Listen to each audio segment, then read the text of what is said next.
ఇప్పుడు ఏమన్నా ఏదో కంపెనీకి పంపించింటి ఒక 10,000 500 క్యాష్ బ్యాక్ వచ్చింది.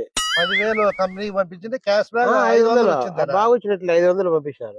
నువ్వు నాకు 10,000 పంపినా, ఆ, నేను 10% అంటే 1,000 రూపాయలు క్యాష్ బ్యాక్ ఎట్లా పంపిస్తాను. పంపిస్తావు? కంపెనీ వాళ్ళంటే నువ్వు ఎట్లా పంపిస్తావు? బాగా చెప్తావు. నువ్వు పంపినా, నేను మాట మీద నిలబడతాను లేదో నేను చూస్తావు. నువ్వు 10,000 పంపి, నువ్వు క్యాష్ బ్యాక్ 10%. 10%. వాడు ఇచ్చింది ముష్టి 500 కదా 10,000కి. నేను 1,000 రూపాయలు క్యాష్ బ్యాక్ 10% పంపిస్తావా?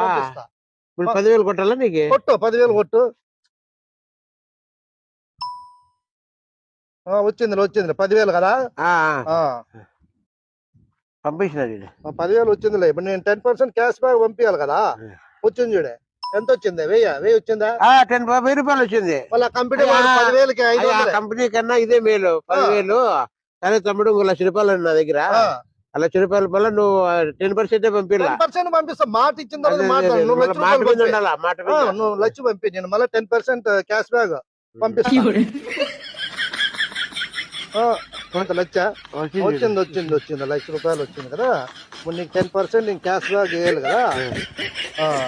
10% వచ్చింది. 10% 10,000 వచ్చిందా? వచ్చింది తమ్ముడు. నువ్వు ఆ కంపెనీ వారికి 10,000 ఇస్తే నీకు 500 క్యాష్ బ్యాక్. బాగా వచ్చింది. 10% 10,000 వచ్చింది. ఇప్పుడు ఇంటికి పోతా, మా భార్య కోట్లు కూడా అమౌంట్ ఉంది. 2-3 లక్షలు ఉండాలా? పంపి, నేను 10% మళ్ళీ మాట తప్పకూడదు. మాట తప్పకుండా. సరే సరే, ఇంటికి పంపిస్తా. నీ బంధువులు కూడా ఎవరైనా ఉంటే కదా క్యాష్ బ్యాక్ పంపి నువ్వు. ఖచ్చితంగా 10% నేను